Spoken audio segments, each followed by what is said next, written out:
The other thing too, I think for me, I love Louise Hay.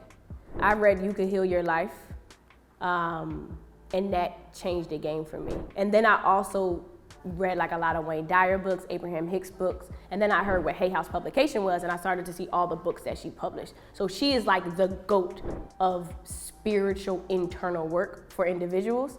And I just wanted to read every single book that she's written, and I just landed on mirror work, and it was really small, and I thought I could, really do it. But there were even days where I didn't go straight through because it was too much on my spirit. But I feel like life is, once you get to a space in life where you know there's work to be done, and you've made the commitment to do the work, that is what life is about. I think life is about coming back to who you were as that little child. It's about unlearning everything that got you to this point to then rewrite the story of what you want it to be. But you're writing that story every single day. And so I would say, once I started working with my spiritual advisor and going to therapy, the awareness that started to come up, the stories that I realized I was telling myself, and the disconnect I started to have from that, it made me realize the work is about training my mind to be who now I want to be without anybody's story, without any environmental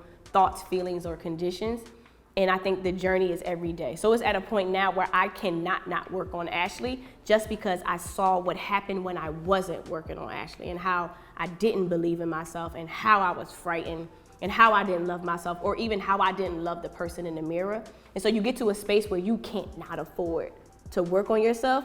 And the more fear that pops up, the more discomfort I have, the more I cry, it just lets me know that little Ashley inside of me is frightened. Little Ashley inside of me is scared, and I have to be the one to say, it is okay, we're grown now.